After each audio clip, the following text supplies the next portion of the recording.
Okay, so now the idea is that we switch gear, as it has been anticipated during the discussion session. So the goal of today is to introduce, and I insist introduce, don't expect to have everything formally well defined, because it's a bit maybe complicated, what is called the covariant phase space formalism.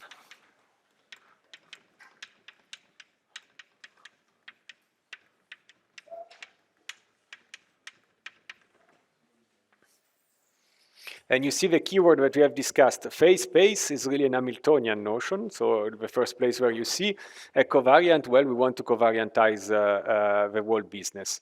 So the goal of today is that I hope to be a bit more faster than it has been in previous lectures, is to introduce the techniques here, just to arrive how we compute charges in general relativity with surface charges.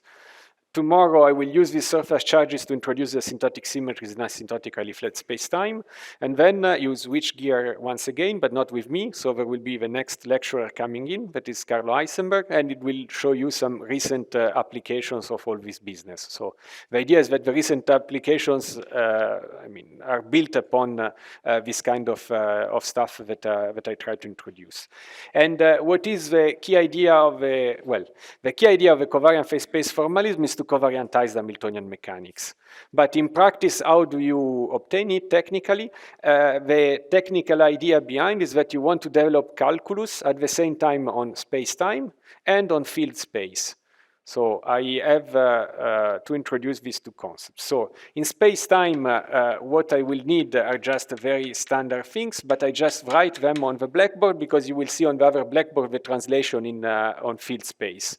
And then there will be some objects that will play a similar role. So what I will be mainly interested in are P-forms. And I assume that everybody knows what a P-form is, but essentially you just take elements of a cotangent space are one form, so you take wedge products of one forms and you get the space of P-forms, and the space of all P-forms form for you what is called as the de Rham complex. And the de Rham complex is just the set of all P-forms, and I stop at the dimension of space-time. Why? Because a P-form is antisymmetric. If I have dimension D, I cannot, dimension N, I cannot antisymmetrize over n plus 1 indices. I get 0. That's it. Nothing more than this. And a basis of this stuff is just given by the exterior differential. So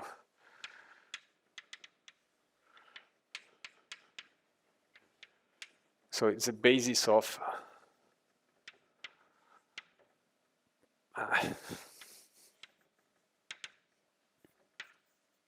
omega p of m is just given by these guys there. And so that is what, and space-time is just a differential manifold on which I put this, this concept. To begin with, I don't even need to have a metric, but that's just some things that are not so important. But what is important instead, because that will be crucial in the generalization that I will do on the other side, on the other blackboard, is that there are two operators that I will extensively use. One is the exterior derivative, and the other one is the interior product. So the exterior derivative is the simplest one. So it's just one guy that is sending a P form into P plus 1 forms. And then I'm completely sure that all of you knows how this guy works. So it's just that you have, you send a differential forms into something which is d mu1, mu2, mu p plus 1, dx mu1. So I'm really writing it just to fix the ideas and a little bit of notation, but that's, I'm sure that everybody knows.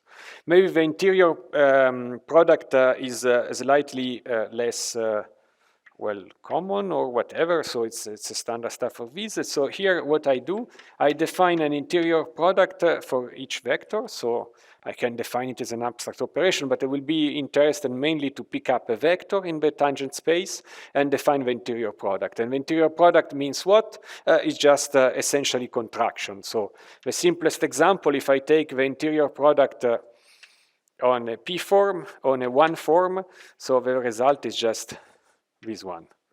Okay, it's just a contraction of the indices of the two guys. And that's clearly, I can generalize it also for p-forms. And the generalization to p-form is just an operator that sends a p-form into a p-1 form. Yes, thank you. Yeah, sorry, since I have to write at the blackboard, I may try to go fast, and sometimes if I go past, I lose some pieces. And in this case, I take just my one form, and one form, here I use a more abstract definition, is an object that eats p vectors, or if you wish, is a multilinear antisymmetric map that acts on the space of tangent space, cross tangent space, p times, and then the p-form that I obtain after the contraction will be something that eats p-1 vectors and is just defined as follows. So psi is a vector, and then I can just define it. It's just in one entry I put psi. Okay, if you use this definition and you apply it to a one form, you get exactly the same. Or roughly, just to understand the other side of the blackboard where things will become a little bit more, well, maybe less properly defined, at least in the way I'm doing stuff. Of course, you can be very precise in all these operations that we will introduce, but that will require, say, more time. And you can roughly think at this operator as an operator that is removing some delta dx mu and is substituting with xi mu. So if you have, say, delta x mu1, wedge delta x mu2, I first kill one of it, and I put my vector, and then I kill the other one, and I put a minus sign because I do an antisymmetrization. Okay, that's the formal definition, and then you can go to something which is a bit more like this. And another information that I will use, or if you wish, the third and last operator that I will use is just the Lie derivative. And the Lie derivative, I will use a definition of the Lie derivative that involves these two operators there. And yes.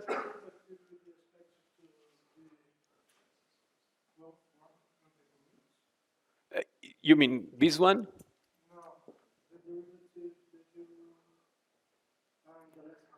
This one? Yeah, well, they anti-commute simply because there is the anti-symmetrization. So effectively, so I don't know if I got the point, but when you distribute the xi mu in all entries, there will be minus sign because originally there was an anti-symmetrization. But that is just, well, I think it can be precise, but let's put it like this. So just to give you an idea of what's going on, if you want the precise definition, take this one and then write it in a basis and you check precisely what's going to happen. And that's...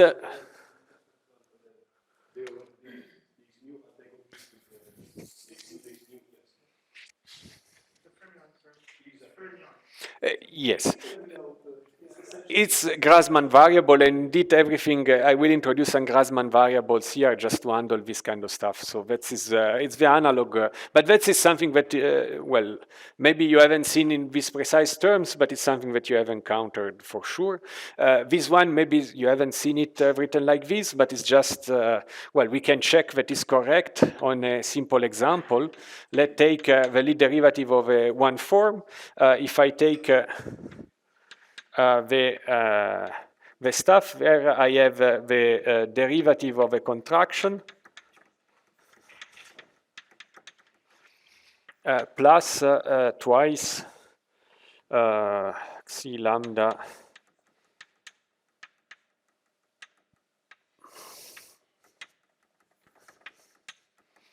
Okay, so it's just that here everything is written in terms of forms, and here I'm just omitting the dx mu that is contracting these. But then if you look at this, you just open this stuff, and then you get, here is a w lambda d mu xi lambda, well, of course, with the indices in the wrong position,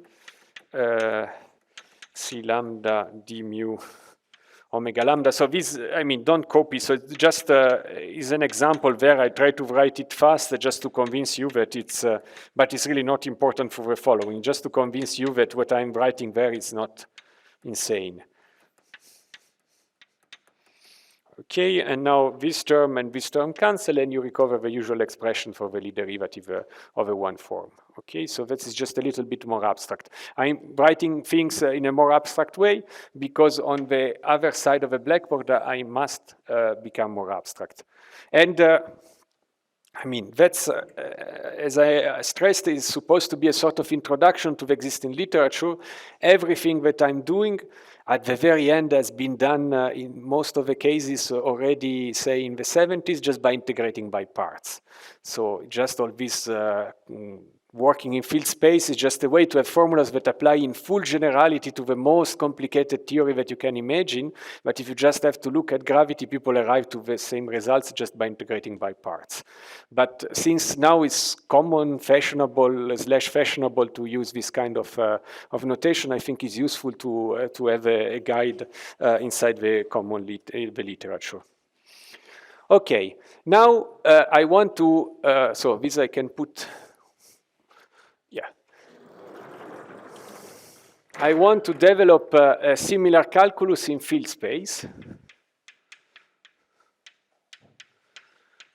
What does it mean? Is that now I introduce a manifold gamma, which is the space of field configurations. And now I want to have vectors and p-forms on this space. Well, of course, if I look at this object as an abstract object, of course I can define vectors and one forms on this space, but the fact is that I want to define objects that are useful for my goal. And in the case of a 3D example that we looked in details, so in order to construct the surface charges and all this kind of stuff, we had to handle two objects. One objects were abstract variations of the fields. If you remember, we had this Q was a sort of function that's, again, not something precise, was a function of say the gauge parameter and an abstract variation of the field, and then I integrated this abstract variation of the fields. But an abstract variation of the fields is an infinitesimal variation of the fields, is naturally an element of cotangent space, essentially, while a vector, the gauge transformation will be associated, well, not directly to vector, but to contraction with vectors. So why is the case? So essentially this one suggests, again under this one, that delta phi I, so the field configuration, I will call it them phi I, so it's a collection of fields, could be a lot of them. Delta phi I belongs to the cotangent space of this gamma, and the other things is that, say, well, gauge transformations belong to the tangent space of gamma. So why this kind of naive identification makes sense? Now let's go back to this side of the blackboard and let's think at what we can see in ordinary differential calculus. And let me take a vector field, so a vector in one place, which is an element of a tangent space of M. Now, a vector, what is a vector? Vector is a linear map between the functions on M, well, that is sending functions into what the line doing? Yes. So it's something that if I act on a function here, I get a number essentially because I can define v mu d mu f. Okay, so that is the standard setup. But now let me see what happens if I do something. Maybe I change the type of parentheses just to say that this is not that my vector depends on the coordinates, but I apply the vector as an operator to the coordinate function. If I apply it to the coordinate function, and once again, we have seen in the discussion session, no? I can think that my coordinates is a function that for each point gives me x1, x0, blah, blah, and all this kind of stuff. I apply it to a coordinate function, and then what I found is that, well, that's I have just the derivative that is acting on the coordinates, so then I just get the delta, and so this object here is just v mu. But then, in this sense, this v mu, I can interpret it as a sort of delta v of x mu, in the sense that if in phase space I do a variation of the coordinates, or a diffeomorphism, I'm sending x mu into v mu of x lambda. And so in this sense, say this operator acting on the points in the space I can interpret it as a variation of the field. So that is not very precise, but I think it's a way, well, so it's not just to give you out of the blue that vectors are associated to gauge transformations and all this kind of stuff. I hope it has been convincing enough. But then with this thing, this is a way to convince you that this kind of identification makes sense. And once I have defined what are vectors and gauge variations, then I can introduce also here the sort of complex on space-time. I can take all the space of one form over the field space over gamma, where zero forms are functionals. So functional in the usual sense, because now my coordinates are field configuration. So then if I have a function on this space, it's just a functional in the ordinary sense, and one forms are just field variations.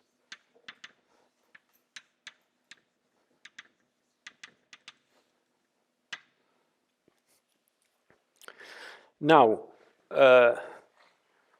in practice, I can define this very beautiful big object and so on and so forth. Once I have defined it, well, okay, let me make this comment after I introduce a little bit of extra structure. And so I can introduce also the operators that I have there. So in particular, I can introduce an exterior derivative.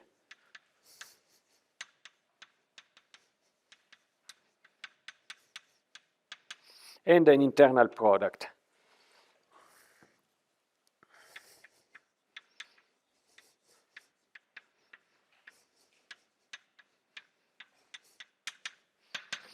That are just the two operators that I have on this side, 1 and 2. And of course, yes? Sorry?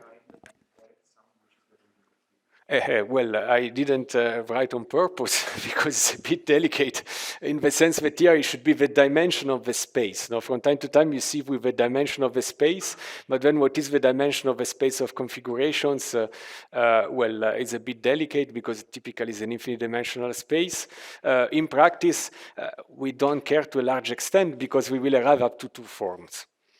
So you see, this is why all this kind of stuff are these kind of very general constructions. But if you really want to do it in full generality, well, it requires a level of mathematical sophistication that goes beyond the scope of these lectures. And in practice, we will only stop at 2 forms. Why we stop at 2 forms? Because the object we want to compute is the symplectic form that we discussed before. That was a 2 form. It was a dp dq. Essentially, and that's I wanted to have an analog of this object there. So to large extent, I don't care, but of course it can be generalized better. So let me put the operator, and then I will give you a kind of a bit of names that are this stuff, but I have to enumerate all the structure that I have on the space in order to give to name it. And so the exterior derivative is just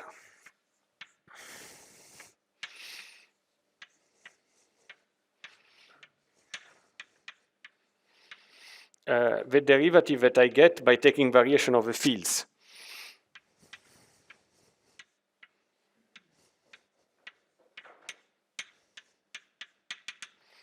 plus dot dot dot, and dot dot dot means that I can have theories that a priori also depends on Eiger derivatives of the fields. In practice, it's not the case that we are, well, but if you take R square, Lagrangians in gravity or whatever, so you may have these kind of situations. And the important property is that I need this object satisfy d square equal to 0.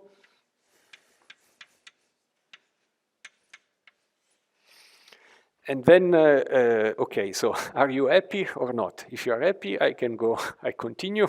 Otherwise, we can comment about this. Does it sound reasonable to you that delta square is equal to 0?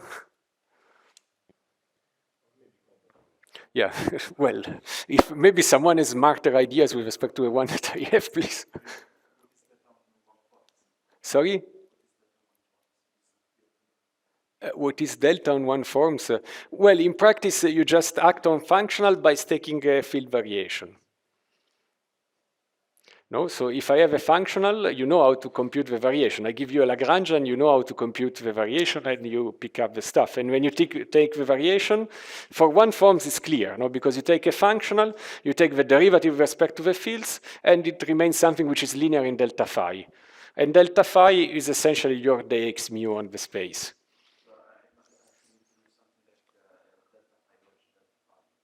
Exactly. So one way of doing it is that typically in many sources, in order to have delta square equal to 1, you assume that these guys are Grassmann odd, so that they commute.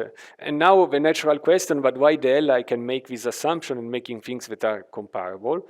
Well, to my understanding, a kind of very cheap solution is that if you do that, you can reproduce some formulas that are the one that you would obtain with different kind of manipulations. And it's just a kind of formalism that is producing for you the quantities that you could define in an independent way.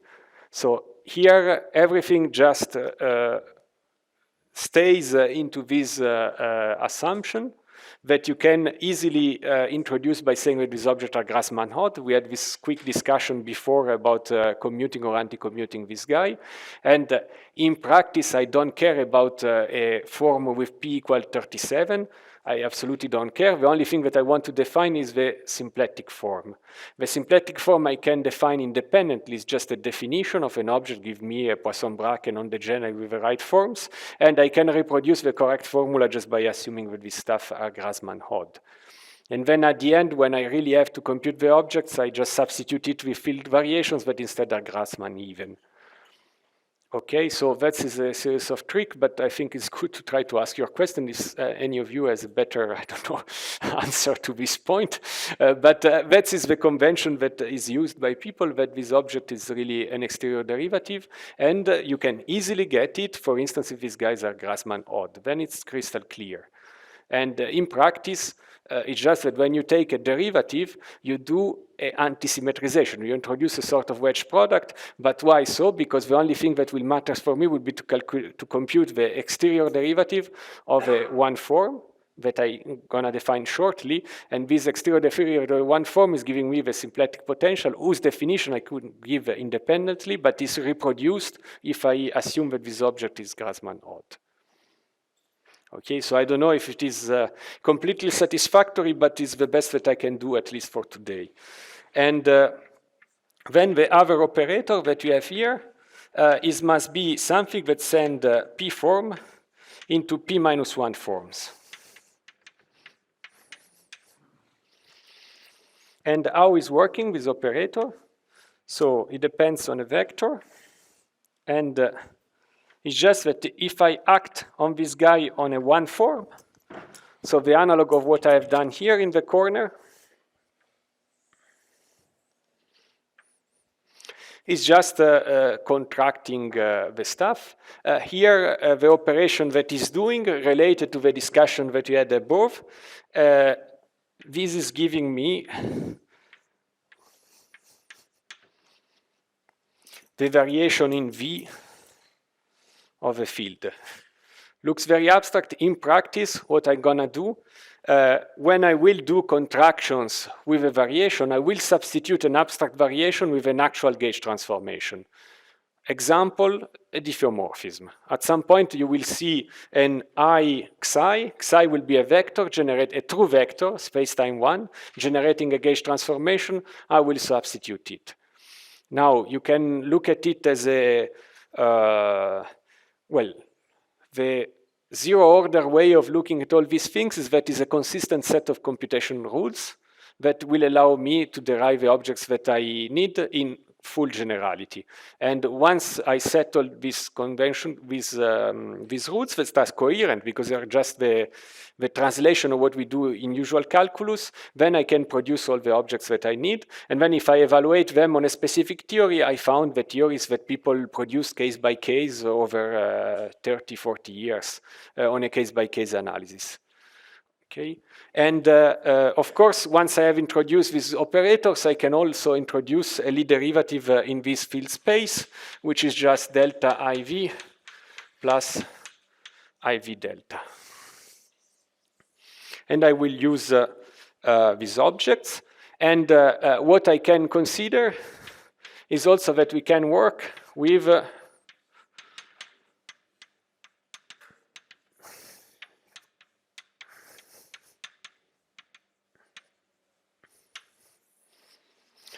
PQ forms, in the sense something which is a P form in space-time and a Q form in field space.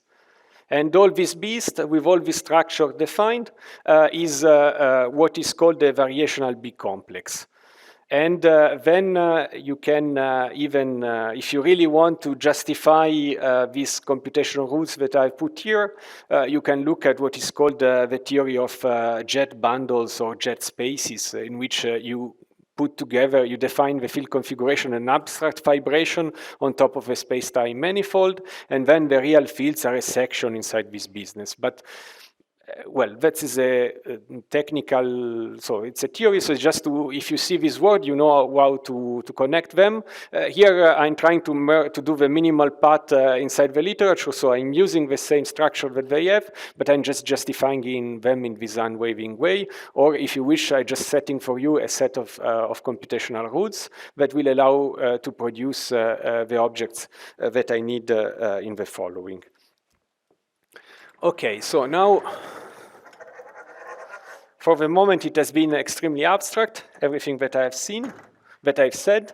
Now, let's try to be a bit concrete, because eventually, all this machinery I will use, you can do other stuff with jet bundles and all this kind of stuff, but for the sake of this discussion today, the only thing that I want to do with this is to compute surface charges, to use these computational rules to compute surface charges. And so, to do that, let's consider a good old Lagrangian theory. So where L here, I'm writing, be careful, so I haven't written dnx. So this means that I'm considering L as being something which is a proportion to a volume form. So L is a dn form in this sense, okay? Or this means that it is a N0 form in this sense. So because it is a zero form, it depends on the fields, which are the coordinates, but it does not depend on the field variations, which are the one form. So it is a N0 form. And now I can look at the variation of L. And now the variation of L, well, it's something that you know from your analytical classical mechanics classes, but here I can interpret it also as the action of this operator on this particular one form. And if I act on a zero form with an exterior derivative, I produce a one form, which is not a surprise. It's just the fact that here, when I take the variation, I obtain something which is linear in the field variations. So that is something that you know. But here I'm just interpreting it in a way that from an operative viewpoint is more convenient. And if you do a variation, I know that I get something proportional to the equation of motion, which is linear in the variations. And but that is not the end of the story, because to go to this form here, I typically have to integrate by parts. So this is your classic typical example when you want to reproduce Euler-Lagrange equation. So you just take the variation and you integrate by parts the derivative. So this means that here on top of this, I also have an object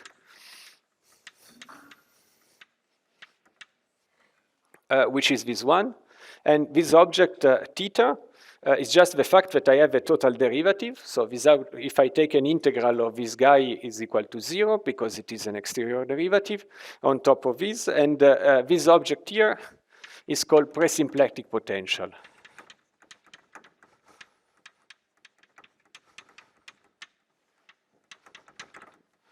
And it is a n minus 1, comma 1 form. Why? There is a d on top, so the d of theta is a n form, but if I strip the d, I have an n minus 1 form, but it depends linearly on the variations, because when you integrate by parts, you don't throw away the variations, are still there, but then you integrate by parts. So it is a one form in field space. And now we can use the result to define this object here, which is called the local presymplectic potential.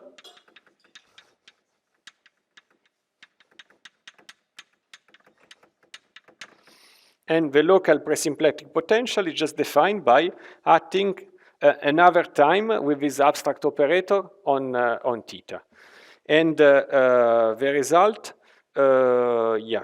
sorry, not potential, but form. And you can also define another object, which is the integral of this guy on a Cauchy surface. And this object is the presymplectic 2 form. Let me write 2 form here explicitly. And in which sense it is a 2 form? In the sense that both these guys are n minus 1, comma 2 forms. So it's a 2 form, but it's a 2 form in field space in the variations. Okay, and now, of course, why I do this? Because with this object, with a series of steps that you are gonna see, I will be able to define surface charges in full generality. So I will start from the presymplectic 2 form, and I will define surface charges in case of gauge theories in a way that is, in a sort, theory independent. I will only have to assume the existence of some gauge symmetries. But maybe before doing that, let me try to, again, motivate it in a way which is not formal, but just to give you some feeling of why I'm going to do this, introduce these objects. Because these objects, we already saw them this afternoon, in a sense, but in disguise. Say, let's take a simpler system. It's not exactly the same. So in this sense, it's just an analogy. But let's take a system of this type.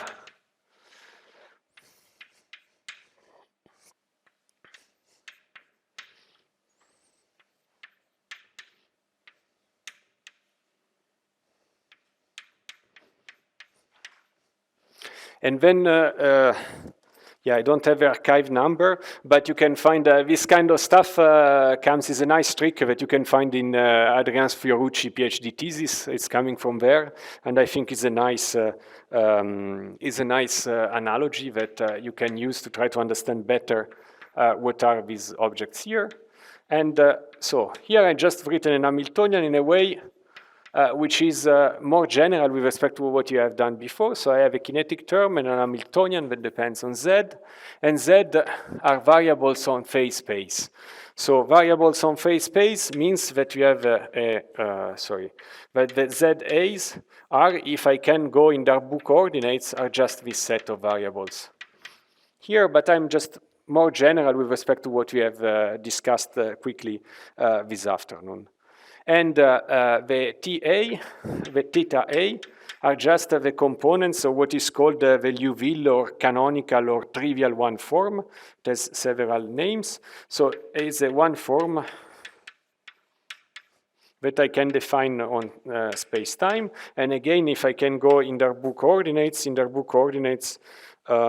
this guy, where did I wrote it, is just theta delta qi. And you directly see that if I'm in Darboux coordinates, here I will have the qi dot that come out from here. Here I will only have the pi's. And since here it's the coordinates I only have the pi, I'm killing the p dots from here, and it remains just a usual kinetic term if I'm in Darboux coordinates. But I can generalize it in a way which is invariant under coordinates. And now I can define an object here, which is just the exterior derivative of this guy, and this guy will be, in this context, the presymplectic or symplectic potential, and is just defined by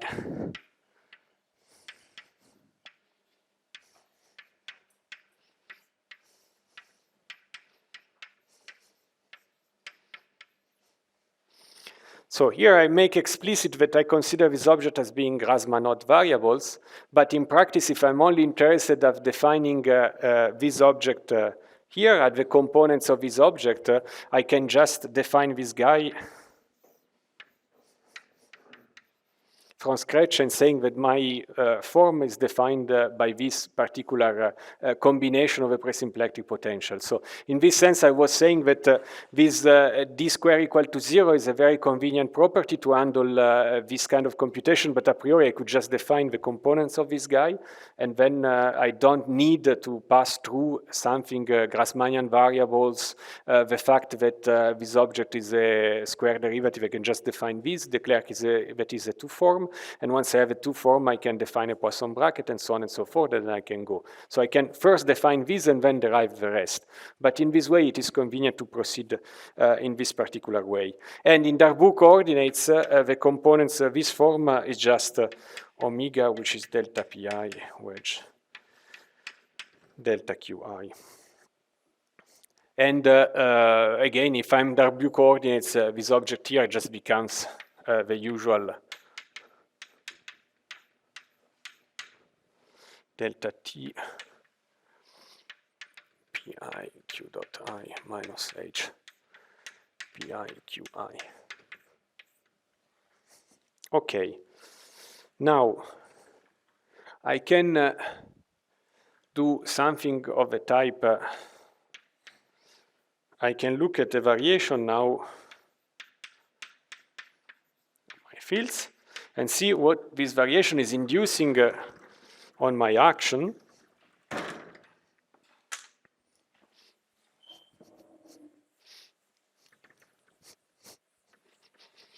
Well, by the way, why I'm doing this? Because this form defined like this is really the one that we discussed before. It's the one that I used to define the Poisson bracket. So this form that I introduced here, you see that I derived starting from the form of a kinetic term inside my Hamiltonian. So it is precisely what I've done before.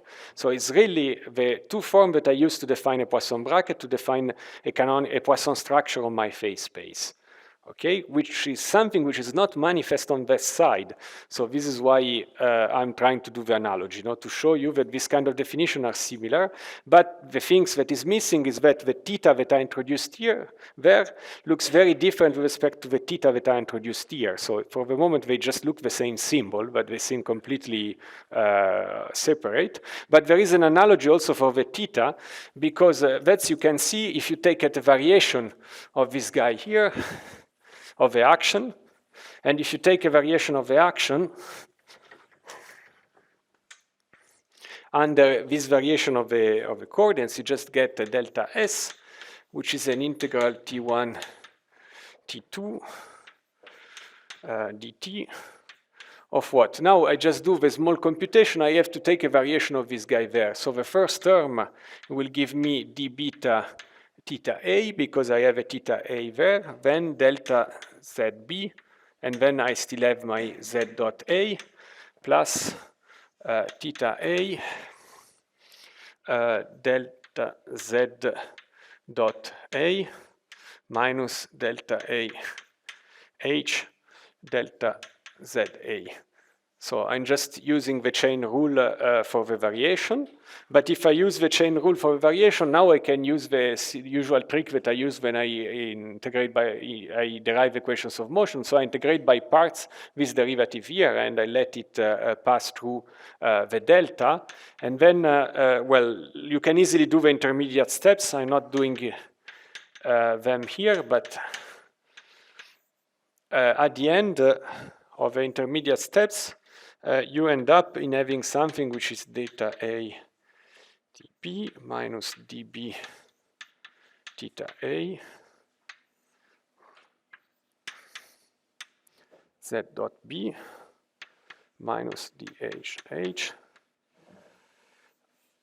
delta ZA.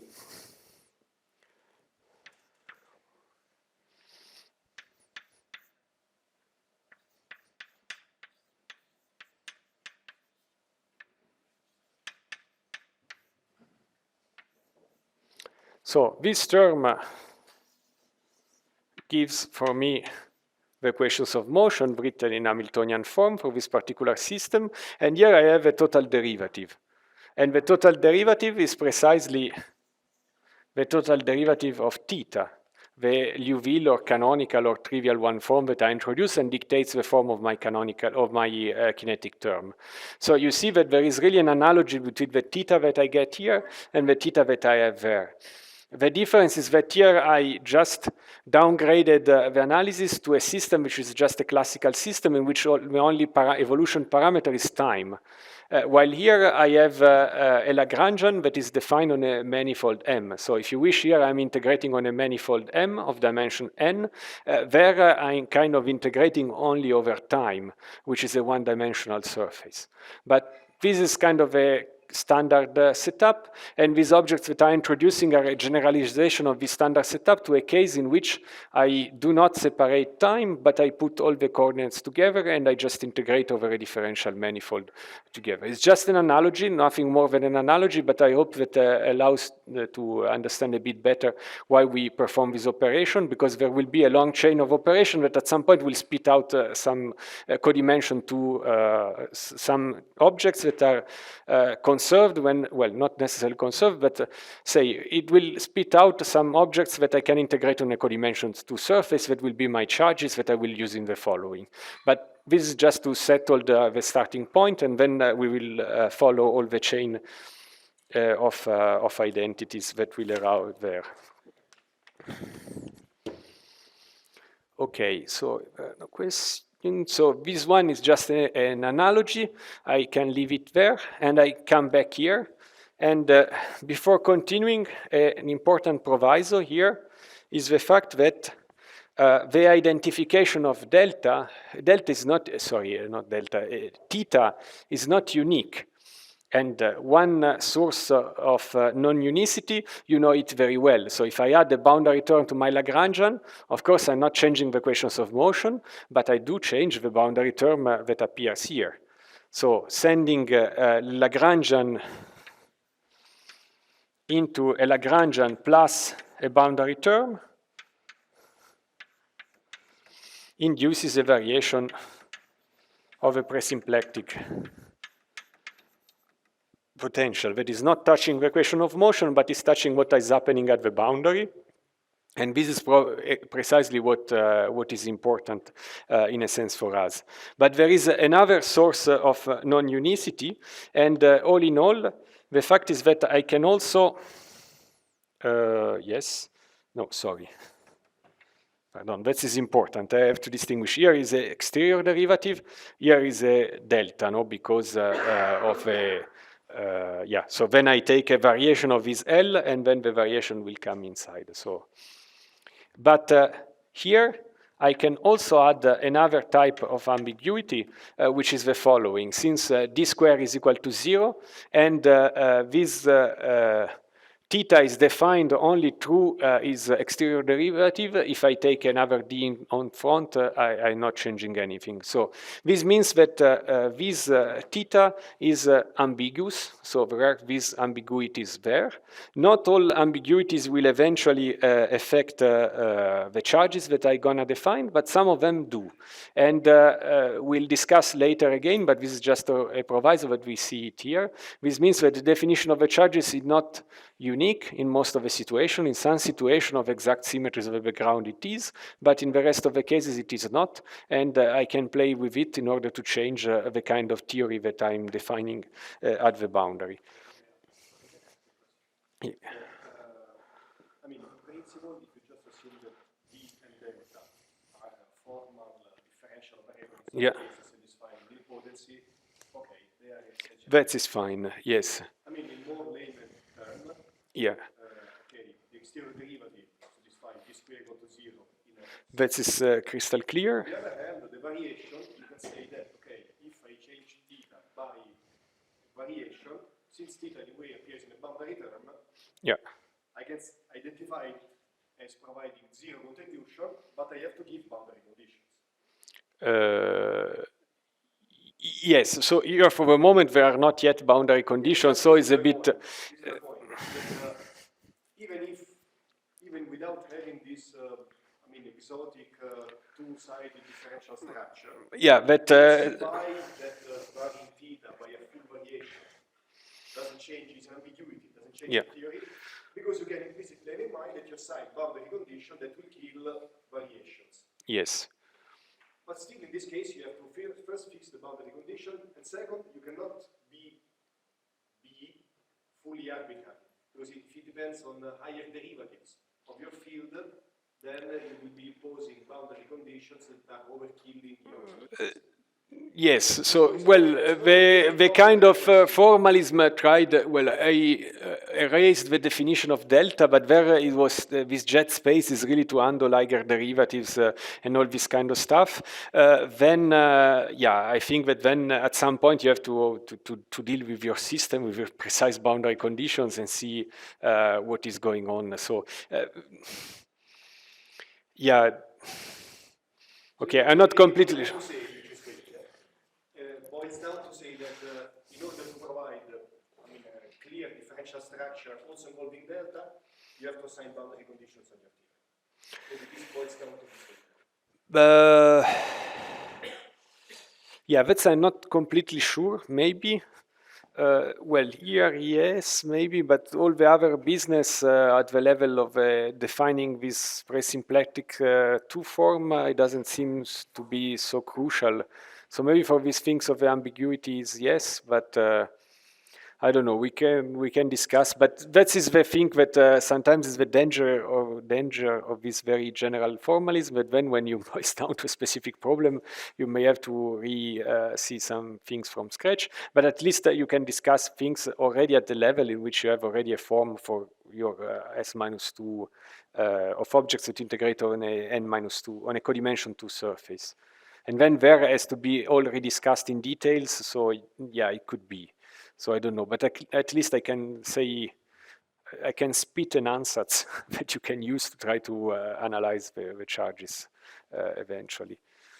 And okay, so now in order to arrive to this definition of the charges, I have to go through two things that we already discussed quickly the first lecture, and you probably have seen. So one is first Noether theorem, which is the usual Noether theorem, how it is rewritten in this formulation, and then second Noether theorem that tells you how you modify Noether theorem in the presence of gauge symmetries.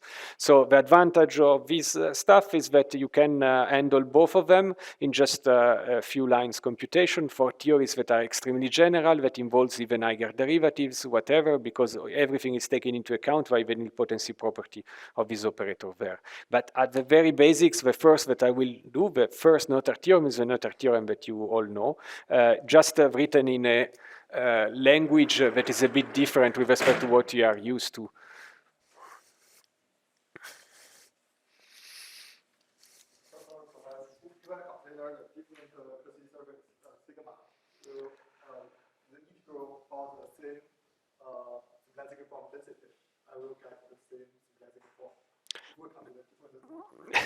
It depends, because there are some cases in which there is what is called a symplectic flux. So for the moment, I'm swiping it under the rug. I will discuss it later at the level of the charges directly. But yeah, unfortunately, in the most basic situations, yes. So you can say, I assume that I'm in the case in which this is true. But in the cases which are more interesting, it's probably yeah, it could be that there are some ambiguities of what's going on at the boundary. So now at this level, so abstract, not 100% sure, because this is a comment that we will do when I will contract this with a specific variation. But yeah, I would say that we have to be careful, because we want with this formalism also to handle cases which are a bit more complicated, in which these charges are there, they canonically generate the asymptotic symmetries, but they are not conserved. And you say, why you want to do something so crazy? But, well, we will see tomorrow. But the reason is that there is a case in which charges that cannot be conserved, and this is asymptotically flat space-time, because if you are a null infinity, there is radiation arriving there, which means that I can define a concept of mass, but it cannot be constant in time, because if radiation arrives, it's bringing for me some energy at infinity. So that's I really need a setup in which I have some people call them fluxes. So it's just the fact that I must have charges that are not conserved, because the lack of conservation is encoding the fact that I have degrees of freedom that arrive at infinity, which is not what we had in ADS3, because there was no radiation, but you can do crazy stuff. So you can introduce fluxes in ADS3, or in general, in ADS-CFT, for instance, you don't have fluxes that arrive at infinity. So you use what are called reflective boundary conditions. Radiations arrive at infinity and bounces back, which is different with respect to what we do in flat space. So here is tuned really to flat space, in a sense, the analysis. But doing this means that there are also some terms that behaves in a very strange way. But now let me go back to the first Noether theorem.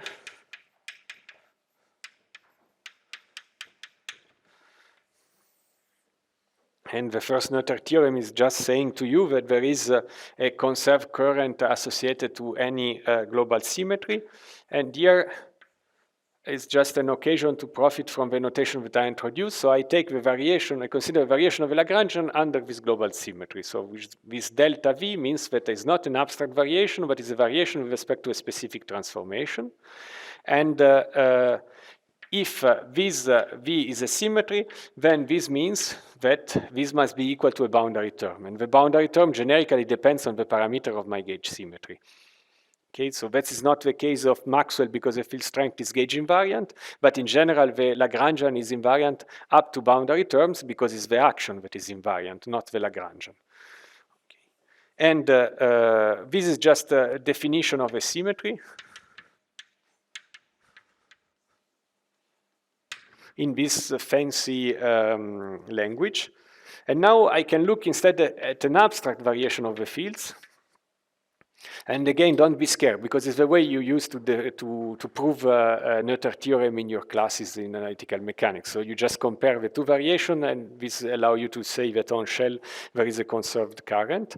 And that means that here I have something which is linear in the variation of the fields, and then is proportional to the equation of motion. So these EI are just the equations of motion for me. So are the objects that are vanishing on the equations of motion. And then I have the presymplectic potential. And in this case, it's really the presymplectic potential, because here I'm talking about an arbitrary variation. And then I can do, now this calculus is coming in.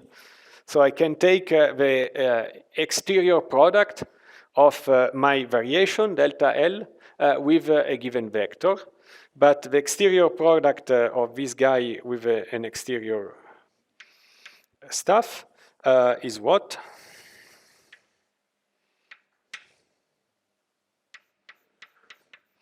I'm just when I take the exterior product with each term, the two terms that I have there, the first one, the contraction of this one with the one form is the contraction. I told you that it's just giving me the parameter.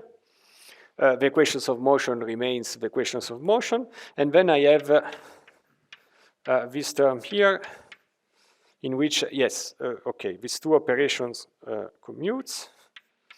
And then I go inside and I have the contraction of V with the place symplectic form that looks at fancy things, but it's just saying that inside this object here, I substitute the abstract variation with an actual gauge transformation, well, with an actual symmetry transformation, with a delta V. And after I've done this, of course, this object is, by definition, is delta VL. So this means that this object here and this object there are equal, and the final result is that I discover that dBV is equal to VI EI plus d EV theta. Or equivalently, I can introduce an object that I call E, which is BV minus IV theta, and this object is such that it is conserved on shell. So it's exactly the proof that you know, but it's written with this fancy language of differential operators.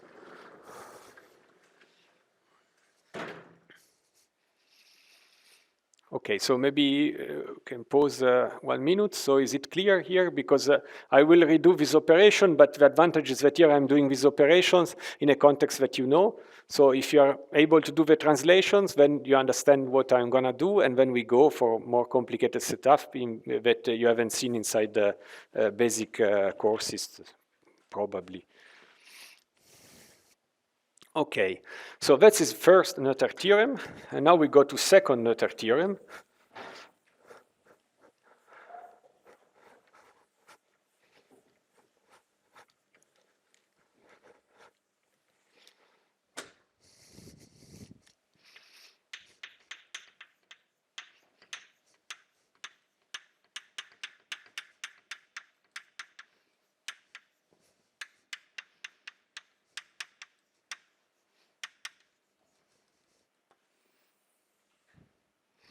So the second Noether theorem, you may find it formulated in different ways that are all equivalent eventually. So one convenient way that I won't use as a starting point where I will arrive is telling you that if the symmetry is if my symmetry is a gauge symmetry, this guy there on shell is the exterior derivative of something else. That is the thing that will be important for me, because my Noether current will become the exterior derivative of something else, which means that, yeah, by the way, if we continue with this notation, so J nu is let me see, not to mess up. So it is something which is a n minus 1 form, because it's coming, yes, it's a n minus 1 form. And if I'm able to rewrite it as a d of something, this something will be an n minus 2, 1 form. And this n minus 2, 1 form will be the guy that will be something which is an n minus 2 form. I can integrate on a codimensional 2 surface and depends linearly on the variation of the fields. So is my old delta Q, essentially, of a Chern-Simons example. And then I will integrate this one in order to get eventually my charge.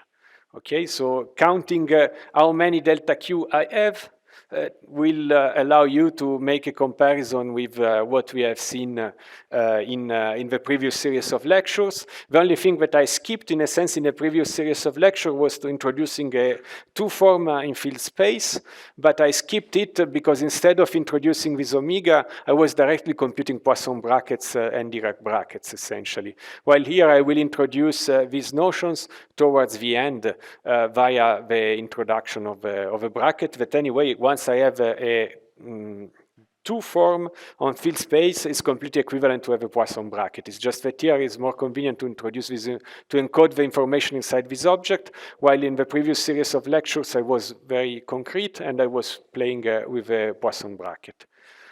And okay, so that is the final result where I want to arrive. But before I will formulate the Noether theorem, the second Noether theorem. Sorry. Yeah.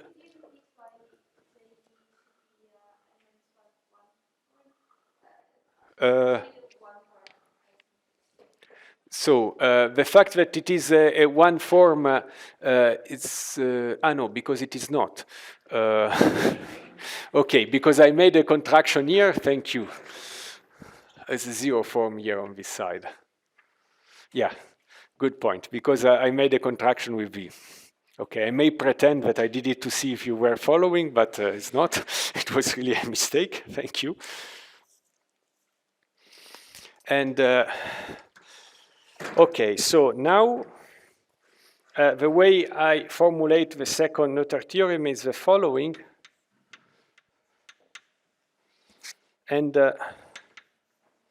it is just that if I contract my equation of motion with a gauge with a transformation, that in this case is a gauge transformation, then I obtain the exterior derivative of an object that is depends on the equations of motion themselves. So in this form, the second Noether theorem means that if I have a gauge symmetries, I have some identities between the equations of motion, and this identity can be represented in this particular way. The proof involves integrating by parts in this jet space and something like that. Instead of trying to prove it, I just show you an example. And the example is the one that is more interesting for us, and is the example of just gravity. So in the case of gravity here, what I'm doing, I'm just taking the equations of motion, which comes from a variation of a Lagrangian with respect to G mu nu, and I contract them with a variation of a metric, which is just a diffeomorphism. Arbitrary one, not killing vectors, nothing. So it's an arbitrary variation, arbitrary infinitesimal variation of a metric under a diffeomorphism. Because, well, I don't remember if I mentioned this, but all these variations here are just infinitesimal variations, the one that I'm considering as well. And this object up to factors that are not important is proportional to what? Is dnx square root of minus g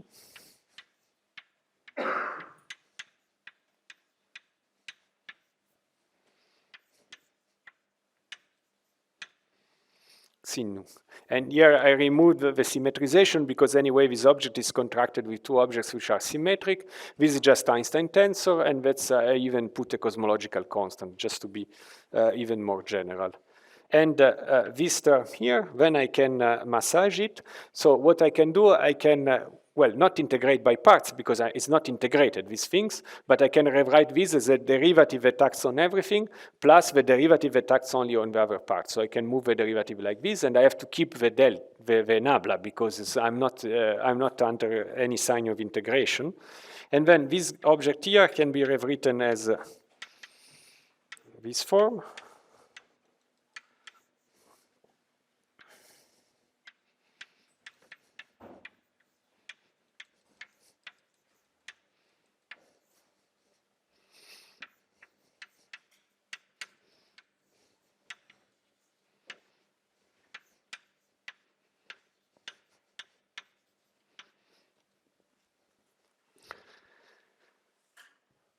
Okay, so, and that's the position of the nabla. You have to go back to your way of proving how you integrate by parts in GR, the covariant derivative. And this term here is identically 0 because these are the Bianchi identities. So constraints between the equations of motion are the Bianchi identities there. And this is a crucial intermediate step to try to prove this is the fact that if you have a gauge symmetry, there exist really identities that relates between each other, the field equations that you get. And then what remains is this object here, but this object here, you can rewrite it as dnx d mu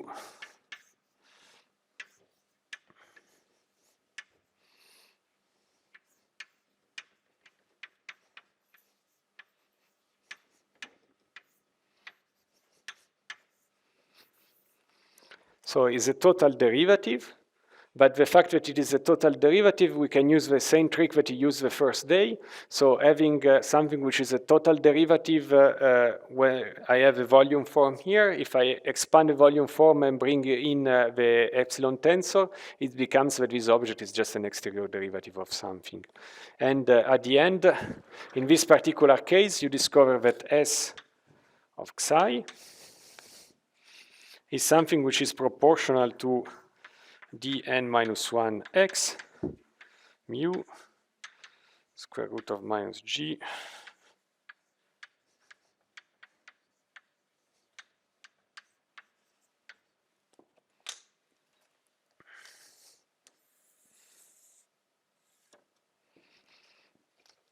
and you can do the same exercise, well, in Maxwell is even simpler, but instead of proving it in full generality, we have checked that it is true, at least in the case of gravity. So that thanks to the existence of my gauge symmetry, if I take this particular combination there, is producing for me something which is the exterior derivative of a certain current that I'm going to call S nu.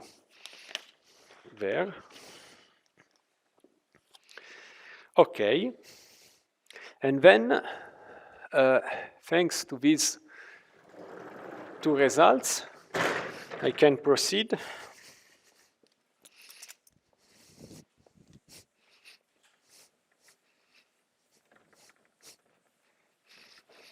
and use them to prove essentially the other formulation of second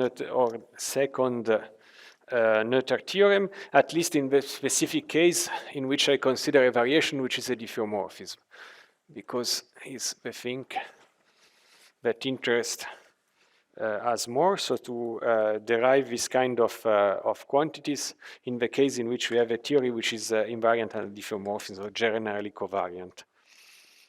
So now I just gonna repeat essentially the steps that led me to first Noether theorem, but in this particular case I consider really a variation under diffeomorphism. On a Lagrangian, that this case is arbitrary Lagrangian, is not necessarily the one of general relativity. The only things that I need is that this Lagrangian is generally covariant, so it is invariant, and the action is invariant under diffeomorphism. Why this is interesting? Because, for instance, there are some theories of gravity in which you have higher derivative corrections, and indeed all this formalism has been developed originally by Wald in order to prove that maybe you have seen or you know that the entropy of a black hole is proportional to the surface of its area, but this is a result which is true in general relativity. You may have theories which are more complicated, in which there is GR coupled to matter, higher derivative corrections, whatever, so you can do whatever you want. You would like to know what is the entropy of a black hole. And Wald developed this formalism in order to be able to compute the entropy of a black hole in the most general theory, which is generally covariant, because still he's a relativist, and he said it must be the action is invariant and diffeomorphism. Under these assumptions, I want to be able to compute charges, and one particular charges was related then to the entropy of a black hole. I'm not going to explain this because will require some extra details, but just to give you the context. There are some things in which GR is not enough. For the example that we will see later, I will focus on GR, but all this formalism has been developed, so people struggle to have this kind of stuff in order to be able to capture things that are, to obtain results that are valid for very general theories that are generally covariant anyway. And here I have the variation of a Lagrangian, is just the Lie derivative of a Lagrangian, and then I can write it using the formula that we have introduced before. So now, yeah, okay, that's, yeah, I wanted to change in the notes. So here I was using this curly L for the Lagrangian because I'm used to denote it as it comes automatically, sorry. But in order not to confuse it with the Lie derivative, now the Lagrangian will be capital L. Sorry, I should have done from the beginning of the lecture, but it's so automatic that it came out like this. But yeah. No, that is the Lagrangian considered as a n form, as a top form. Yeah. Yes, yeah, it's the top form. So that's, I'm sure that we are. I don't. I always to avoid confusion. So the important thing is that it's really a top form. And now you're gonna see it very explicitly that is a top form, because here I just use the formula that I gave you for the Lie derivative. But now, so any suggestion about dl? What's the value of this guy? 0, exactly, because it's a top form. Okay, so you are not sleeping even if we are at the end of the afternoon. Very good. And then this means that this stuff is just d of xi L. So what I have discovered here is just, as I said, I'm just going through what I have done for the first Noether theorem. It's just that in this particular case, and again, it's something that you have already seen when you have computed the energy momentum tensor, because you have computed Noether theorem applied to translations. That is just a generalization with diffeomorphism. If I work with the diffeomorphism, I have the advantage that I can compute very easily what is the boundary term.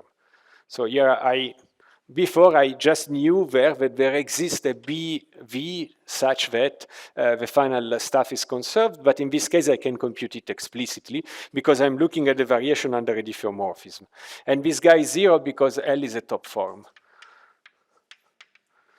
A top form means just volume form, so it's a form of degree n. It's just another way of denoting these objects. But then I can also use the other side of the construction. And it's also true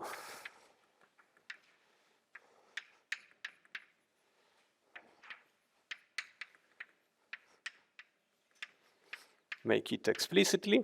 So that is the second step involved in the derivation of Noether theorem. And this guy here, thanks to second Noether theorem in the way that I formulated it, is just this form there. While this term here, that is the abstract definition, but in practice I can rewrite it just as being. And unfortunately, the red chalk is not very visible. Let me try with blue. So be careful that one is delta psi and the other is delta. So we move from the abstract variation to the actual variation under diffeomorphism. That is something that you have to be very careful. Some people call it dA, this stuff. So, but there are deltas that change values, but they are always delta, and the meaning is very different in the two cases.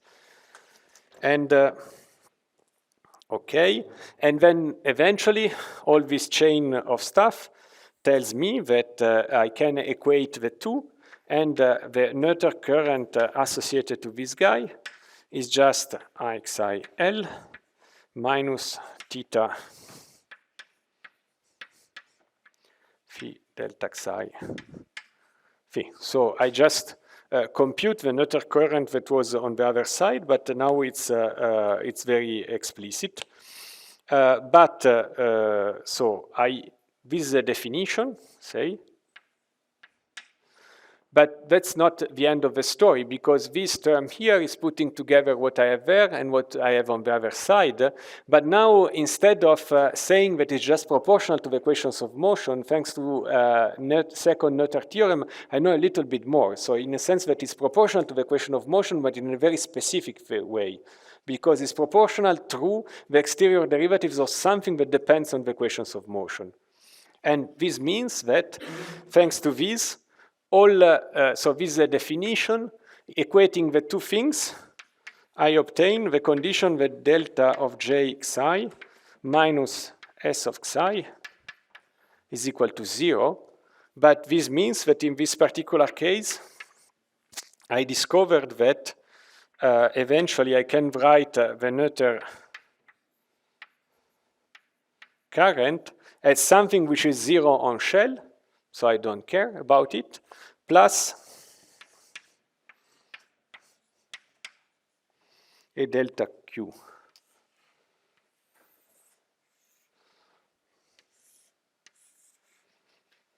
So this we have done it for diffeomorphism, but is true in general. So I have this additional information. As I told you, you can sometimes even say that it's directly this one.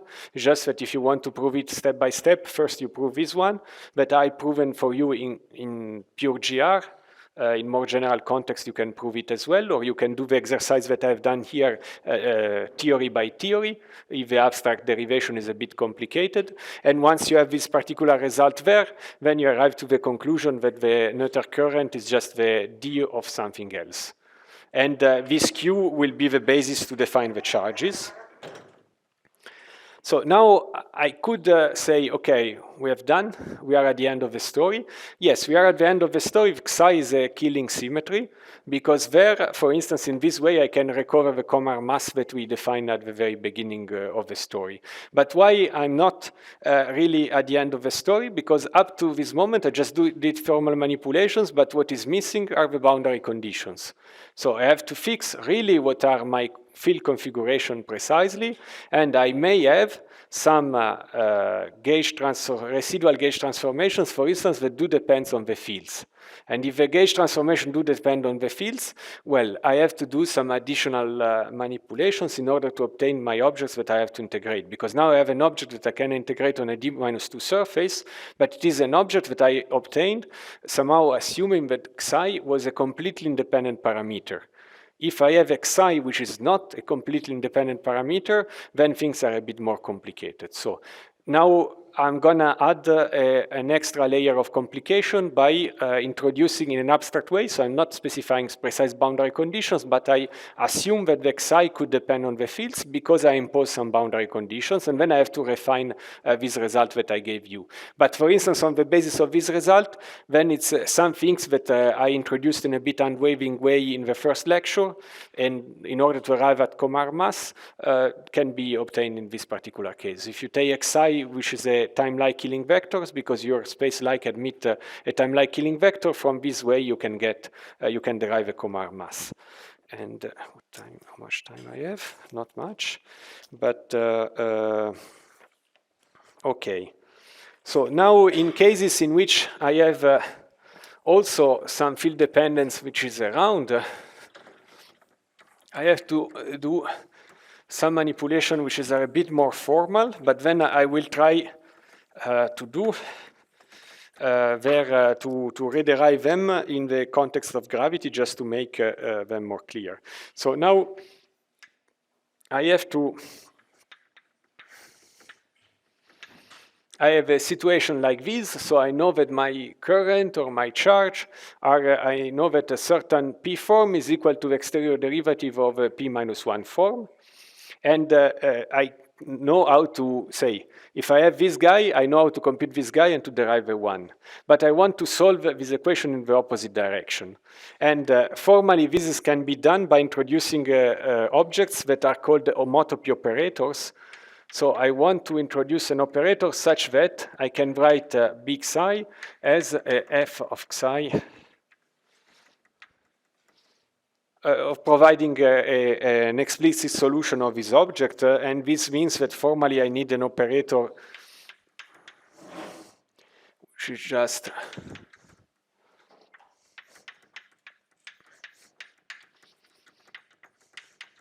where here I see the kind of form degree that is using, and this is equal to the identity.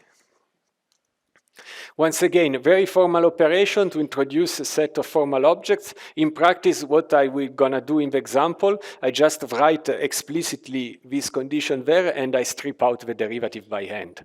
In practice, no? So it's nothing more than this.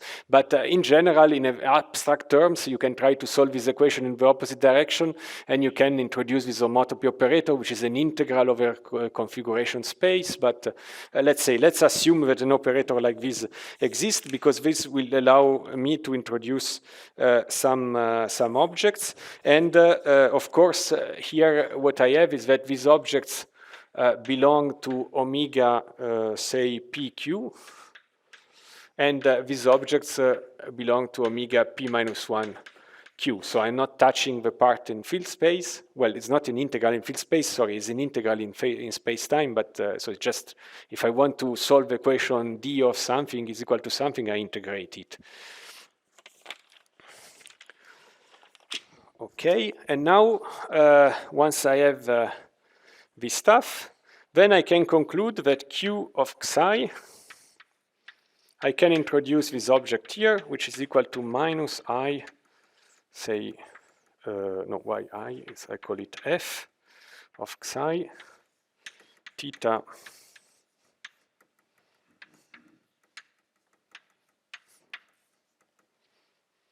Okay, in simple cases, you do it by inspection to obtain ease because you just strip out the derivative. But why I'm doing this more complicated operation? Because it will be something that will allow me to introduce objects that also have this field dependence.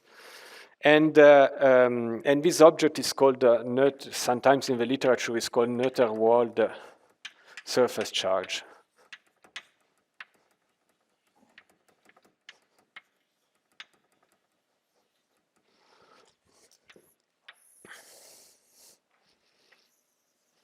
And as you see, the solution of this equation that I put it there, well, of the on-shell version of this equation.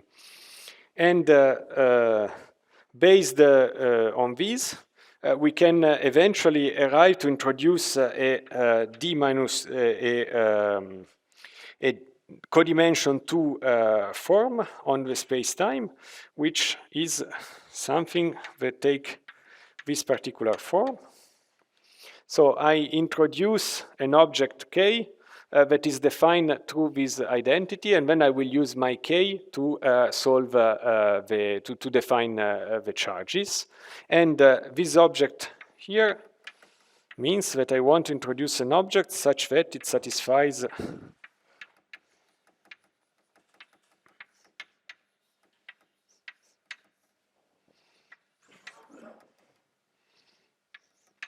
sorry, and this is must be something that is true on shell.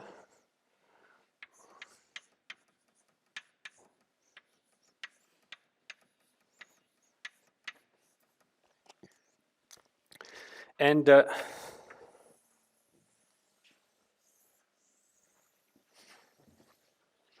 in the generic case, the object that I will use to define the surface charges will be k, and not my q here. But then why I introduce q? Because a solution of this equation is given, can be built in terms of this q. And a solution of this equation is given by the following.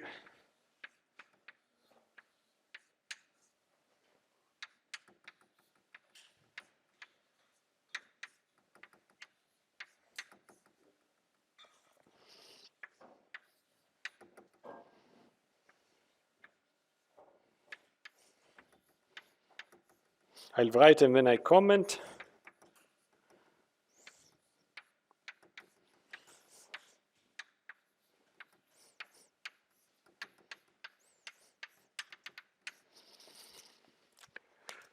Okay, so you see that the solution is written in terms of this object that I introduced there. And in which sense here I have a qc of phi. It's not depending on any delta phi, but I can act with a delta on top of it and obtain something that depends on delta phi, as this guy is supposed to be. Or I can just, at least this term is coherent. Now we are trying to see that it's really correct what I'm writing and not coherent, but at least at the level of 1 degree is right what I'm writing. And this guy is the one that is, say, the delicate one that is introduced by the fact that I may have gauge parameters that also depend on psi. And in particular, is there this object there, because what is delta of xi? So is the variation that is acting on the xi that may depend on the field. So if I have xi, which is a function of the phi's, I can act with a delta and it will produce me something for me. Okay, so typically there will be a situation in which we will have some independent function multiplied by some of the fields into the game, and when I act with delta, I don't do anything for my independent function, but I do something on the field dependence.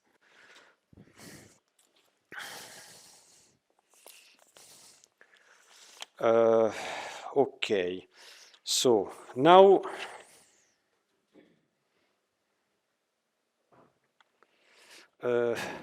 Yeah, maybe proving that this stuff is a solution, I don't have the time to do it. It's just a computation using the technical roots, and I say for this, you can go and see these lecture notes by compare that I mentioned at the beginning of the class, where you can see the computation. If I start to do the computation, I will end the lecture, so but it's more interesting maybe to explain what I want to do with this particular object. And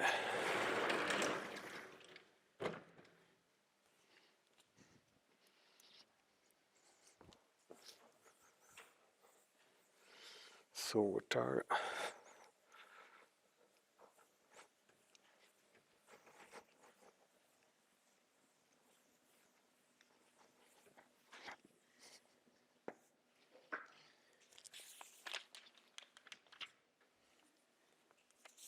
So the proof is skipped. And the surface charges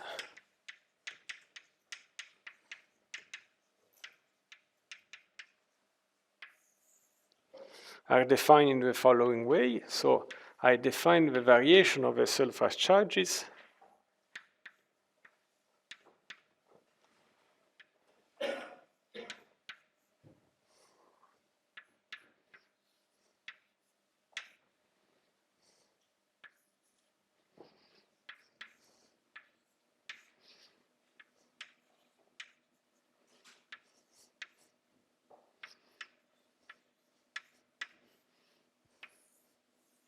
So this is nothing but I psi of omega.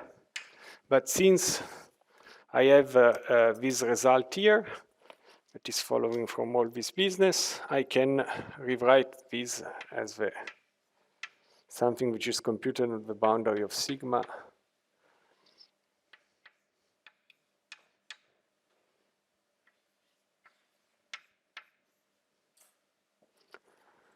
So, and this is really, the computation is saying that, well, maybe let me restate just to make it clear.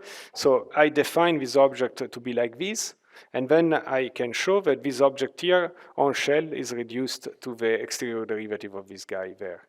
So, which means that here we have that this term here, it can be, if I integrate the symplectic structure over a Cauchy surface, I eventually get something which is defined on a codimension 2 surface, and this will be my surface charges that depends on delta phi, so as they should, and they depend on the generator of the transformation that I'm considering. And in this situation, I pass through this object here that I introduced, and this object is something that allows me to compute the charges even in a context in which I have a variation of psi that depends on the fields. And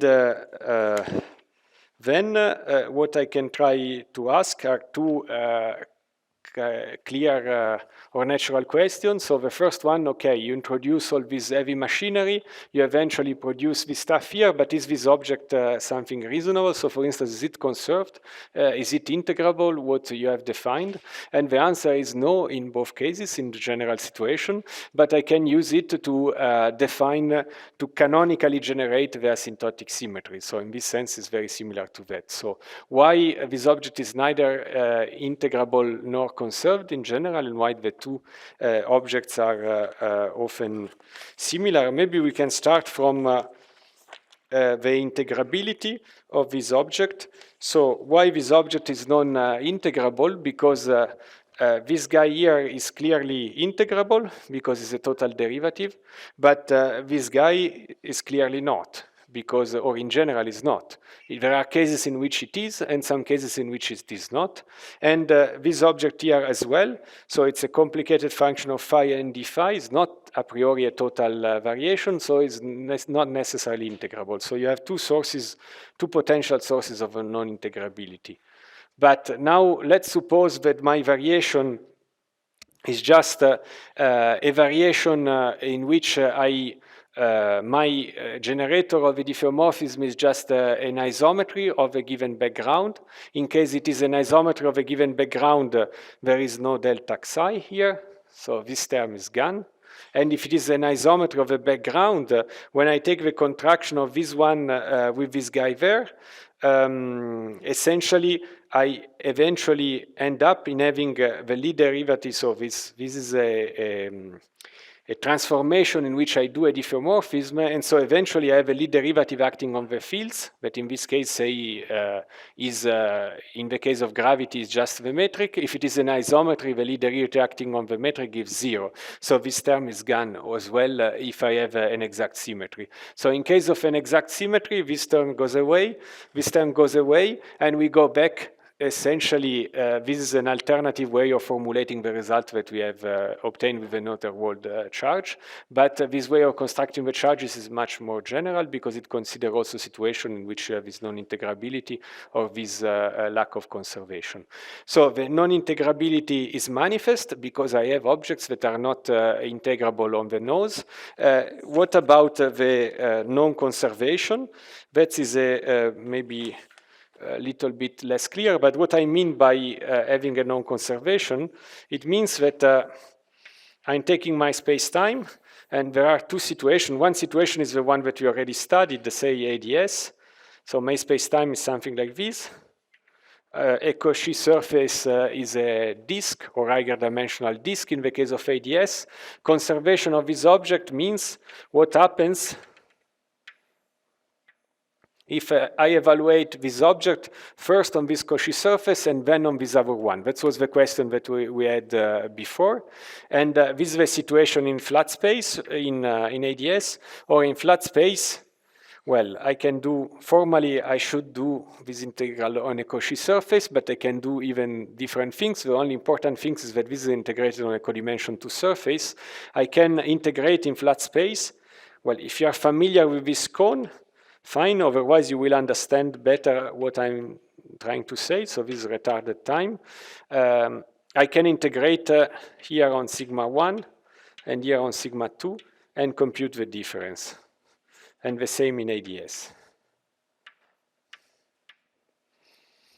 Okay, so I integrate once here and once there. In this case, it's really an integral of a Cauchy surface. In this case, it's not really an integral on a Cauchy surface because a Cauchy surface must be attached to space like infinity, but I have the right to define it and see if there is a conservation a long time. And the answer is not in general because I can compute if these kind of objects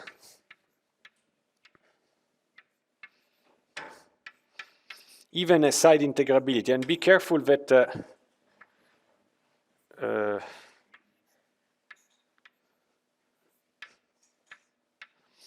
I'm comparing the two delta/slash because I'm not sure if I can integrate them yet, but I can compare these two objects anyway, and if I compare these two objects, I obtain the integral over, say, S2 of kxi minus the integral over S1 of kxi, and S1 and S2 are really, instead of having a Cauchy surface, are really the boundary of this Cauchy surface.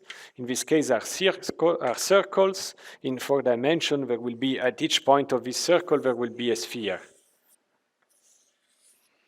So I integrate the two of them there, but since this object is closed, so I can rewrite I can rewrite this stuff as being the integral over C of d of kxi, and C is just the surface that stays between the two surfaces, this one or this one.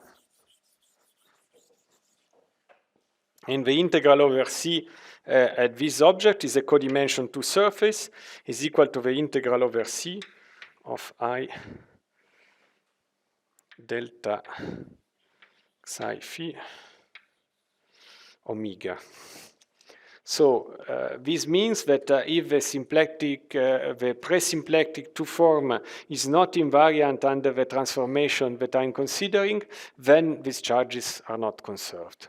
And notice that this term is very similar to the term that we have here. So typically, if you have non-conservation, often there is also no integral, not a one-to-one correspondence. So the two properties are independent. You can have integrable charges that are not conserved, but and vice versa. But typically, they tend to be related. But in general, this object is neither integrable nor conserved, but is canonically generated the gauge transformations. So my time is almost over. So maybe I propose you, because everything has been extremely abstract, really in 5 minutes to show you an example of the charges that I will use in the case of gravity. Okay, so something pretty... And then I stop.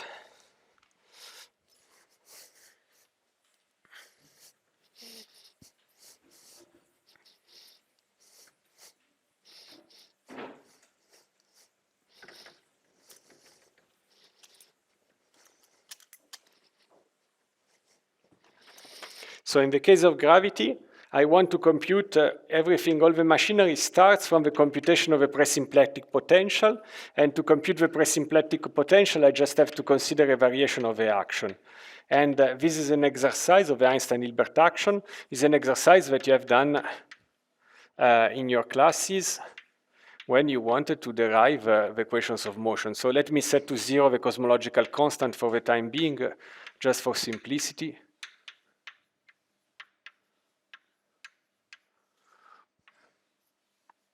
Okay, that's this variation of the action. It gives you Einstein equations up to a boundary term that typically in the introductory class of GR we swipe under the rug. But here we keep it. And this term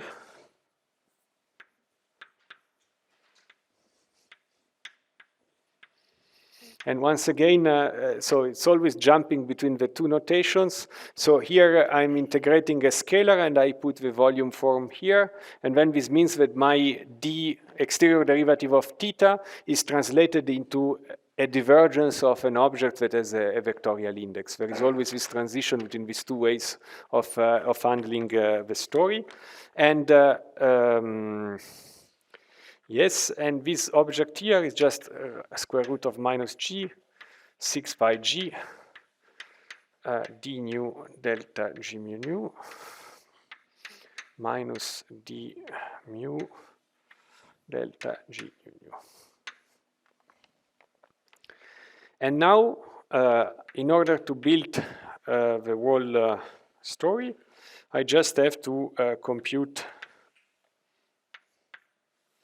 the contraction of psi with all this business, and then I get theta mu g of delta psi g, and is just substituting inside this expression a diffeomorphism, a variation which is induced by a diffeomorphism.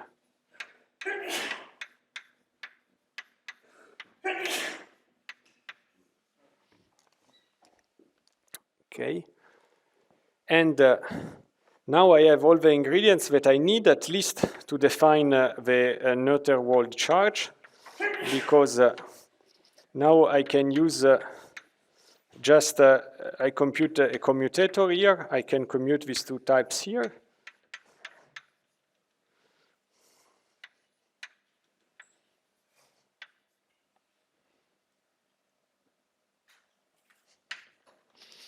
And just I commute these two derivatives, and I obtain something which is proportional to the equations of motion, but I don't care about the equations of motion, which means that on shell, my theta mu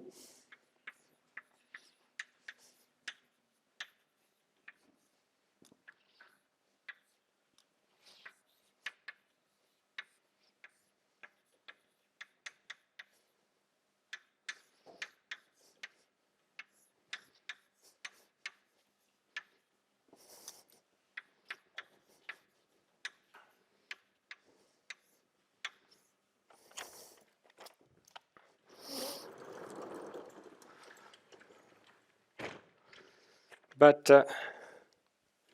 here, as I anticipated you, I don't need this fancy homotopy operator if I want to know what is the DQ. Okay, I have to compute.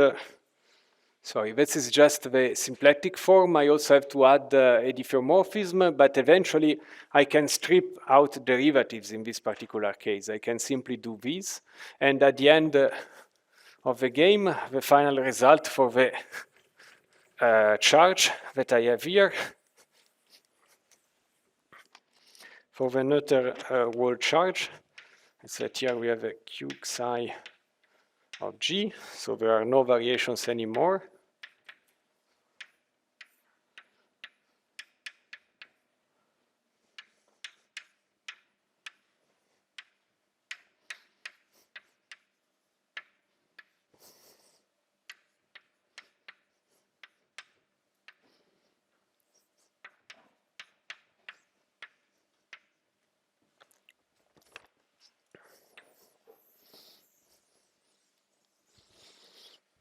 And do you recognize this guy?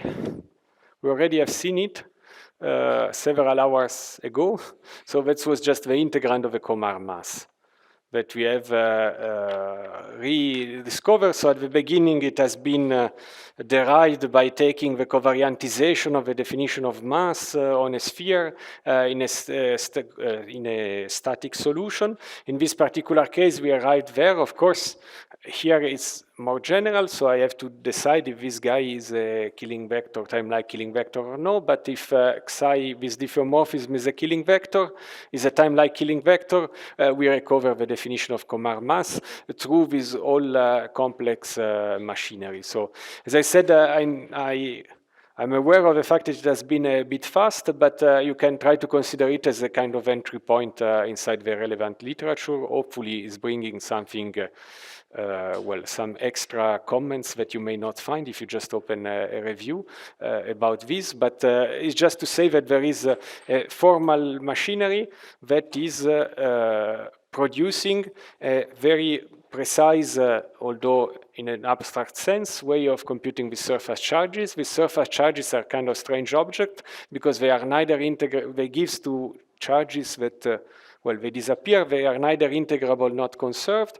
but they are the generator of a residual symmetries of a system after I put boundary conditions and so on. So are just the very the generalization of the objects that you have seen really in full glory, modulo maybe these things about Dirac bracket that you have to recheck what is the definition. There we had all the intermediate steps. Here it has been a bit faster, but you have a machinery that is producing this in any theory which is generally covariant. Then there are even generalization of this stuff that even apply to any gauge theory in general, but I think the things that interest us more is these things for generally covariant theories. That's it. So.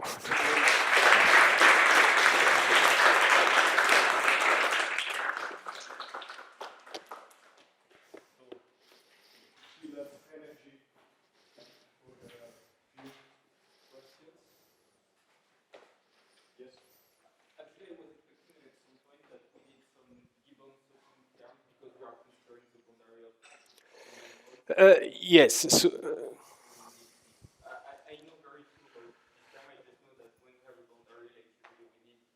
yes, so the origin of the Gibbon-Soking terms is slightly different because it's there in order to have a well-defined action principle. So this means that if I have an action principle, I want to fix either the P's or the Q's at the boundary, or if you wish, either the Q's or the Q dot at the boundary. But the Einstein-Hilbert-Lagrangian, in the way it is usually written as a square root of GR, is something that is written in terms of second derivatives of the field.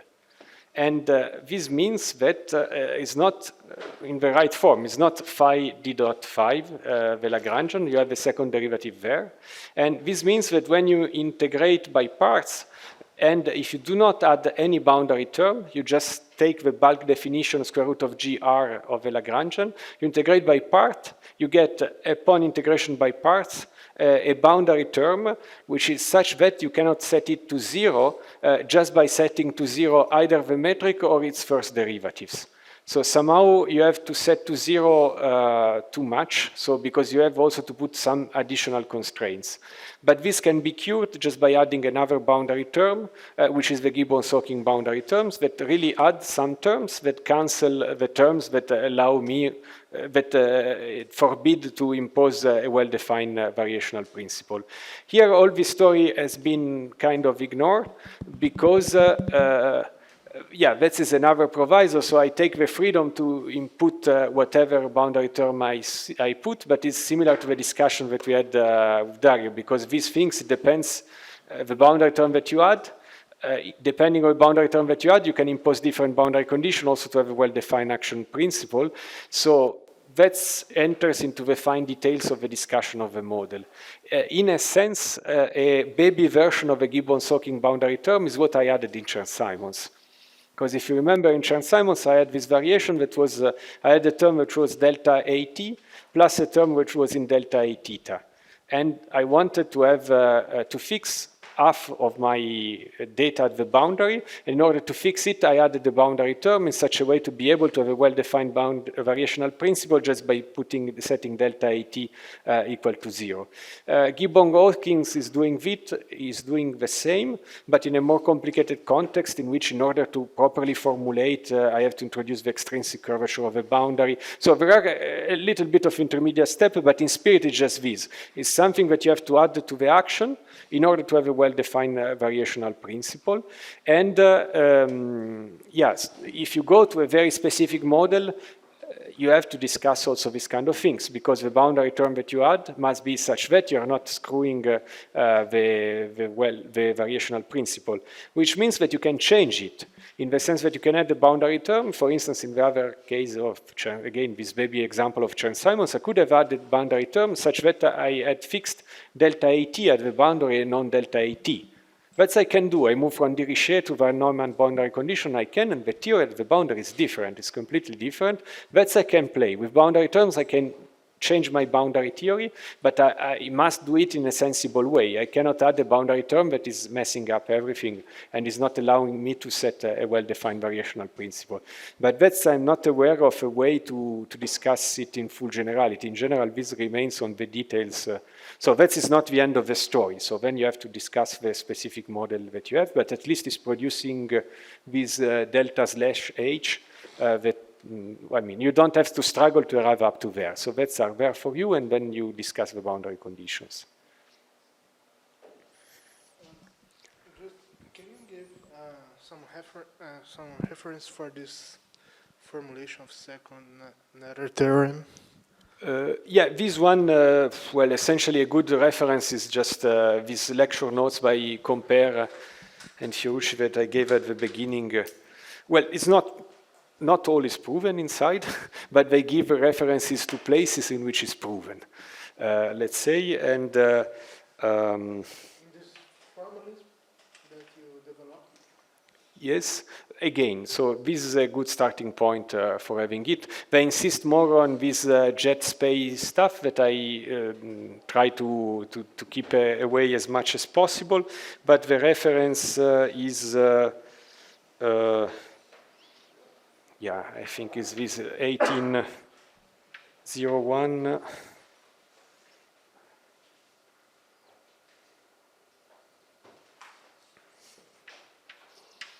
Zero 07 06. 4 is compare.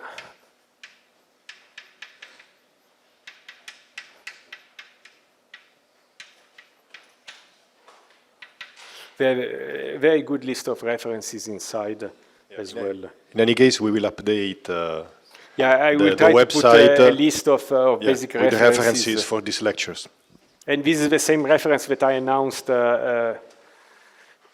Yeah, maybe I missed the number. Well, okay, it will be on the website. So I think I didn't copy it right now. The number of digits is not correct, but well, the year is correct. So if you put the names plus the year, you should end up and find it. So, if no other questions are asked, so thanks again to Andrea. Thank you. And to all the speakers of today, including Ellie. And see you tomorrow morning.